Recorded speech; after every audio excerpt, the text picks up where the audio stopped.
Hi, I'm Kimani Nanya, and this is Motion of a Falling Object experiment. According to Newton's second law, when a force is applied to an object, the object accelerates proportionally to that force in the direction of the force. Thus, every force acting on the object will add to its net force. In this case of falling motion, gravity and drag force are these two forces. The purpose of this lab is to test this theory by using a real experimental model of dropping an object and comparing it to two computational models that calculates the same motion to see the effect of gravity and the effect of gravity and drag force acting together. The results showed that the computational model with the effect of gravity and drag force was the most accurate and similar to my experimental model. In this lab, the models I used included the force of gravity and the force of drag. These add up together to produce a net force for the free fall motion, and that force should allow the object to produce a velocity. The motion should change depending on if I use only gravitational force versus both it and drag. And these are the four equations that I will use later in my experiment: the velocity average, the force of gravity, the force of drag, and the final velocity.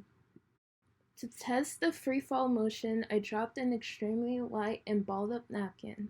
I am around 5'11", so my calibration tool was set to 1.8 meters. The napkin fell for about 2 seconds. I tracked the napkin frame by frame, which could produce error in data as I am not perfect in selecting the direct center of it. Error resistance may also produce error, and I went ahead and wrote down my initial position, and after running the tracking, I made sure to record that and many different results for my next step, which is coding. There were many lines in my code that I edited to model my free fall motion. On the left, this is my code for the free fall motion that only takes into account the force of gravity. In line 39, I added my initial position vector, which was given from tracker. In line 40, I calculated my initial velocity using that position vector in the second one. In line 62, that was my last time point in tracker, which was 0.65 seconds.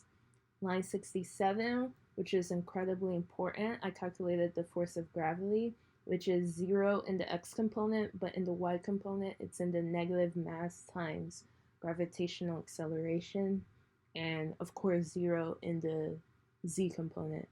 And in line 72, I added that force of gravity into my final velocity formula.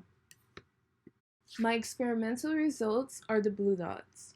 It seems that due to my lack of perfection in tracking with the coordinate system and tracker, the initial was not even 0 in comparison to the computational. It also has a smaller velocity magnitude as its slope is not as steep. It seems that the computational, using both the drag and gravity, which is the orange, is the most accurate. It seems to model my motion in the way we are taught. My computational of just gravity, which is the line, was interestingly the least correct.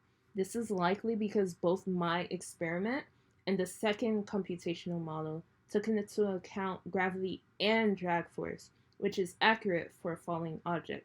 If just gravity is taken into account, the velocity and position calculations of an object will be inaccurate. Possible sources of error can come from air resistance and imperfect tracking.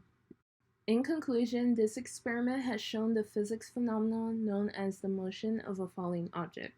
An object that is falling has two forces acting on it, which is drag and gravity. These are in different directions of the y component. The velocity's magnitude and direction is dependent on the initial forces added together. If there is a terminal velocity, which is just a constant velocity, it means that the two forces added together for a zero net force.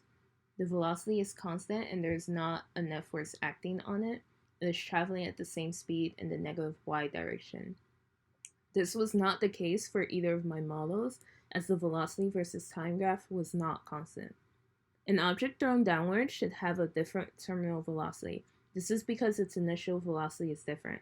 An object at rest has an initial velocity of 0, but one falling downward already has a certain vector for its velocity in the negative y direction. As I saw in my computational velocity versus time graph, as it falls, the magnitude of a velocity increases.